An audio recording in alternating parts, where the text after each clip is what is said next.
क्या आपने कभी सुना है कि कोई जानवर माँ के पेट से नहीं बल्कि एक फटे हुए पहाड़ के बीच से पैदा हुआ हो? ये कोई कहानी नहीं, ये कुरान का वो हैरान कर देने वाला मोजज़ा है जिसे देखकर हजारों लोग कांप उठे थे। ये बात है कौम समूद की।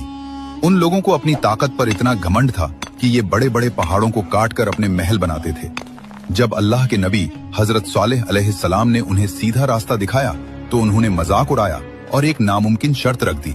उन्होंने कहा, ऐ सालेह, अगर तुम सच्चे हो तो सामने खड़े उस ठोस काले पहाड़ के अंदर से एक गाभन ऊंटनी निकाल कर दिखाओ। लोग सोच रहे थे ये नामुमकिन है, लेकिन अल्लाह के लिए कुछ भी नामुमकिन नहीं। जमीन हिली, पहाड़ फटा और सबकी आंखों के सामने पत्थर के अंदर से एक जीती जागती ऊंटनी बाहर आ गई। ये नाकतु अल्लाह थी, यानी अल्लाह की ऊंटनी। हजरत सालेह अलैहिस्सलाम ने कहा, ये अल्लाह की निशानी है, इसे मत छेड़ना वरना तुम पर दर्दनाक अजाब आएगा। पानी का बंटवारा हो गया।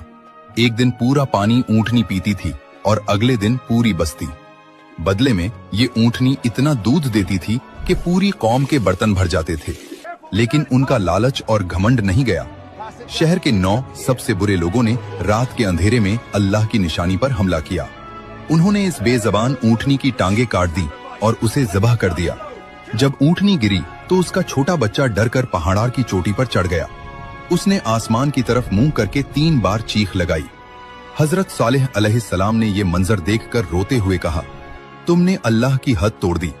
अब अपने घरों में सिर्फ 3 दिन मजे कर लो, इसके बाद तुम्हारा खात्मा तय है। पहले दिन सबके चेहरे पीले पड़ गए, दूसरे दिन सबके चेहरे लाल हो गए जैसे खून, और तीसरे दिन सबके चेहरे काले पड़ गए। मौत उनके सर पर खड़ी थी। चौथे दिन सूरज निकलते ही एक ऐसी चिंगाड़ आई जो जमीन से नहीं आसमान से आई थी। वो आवाज इतनी खौफनाक थी कि लोगों के दिल उनके सीनों के अंदर ही फट गए। जो लोग पहाड़ काट कर घर बनाते थे, आज वो अपने ही मजबूत घरों में लाशें बनकर गिर गए।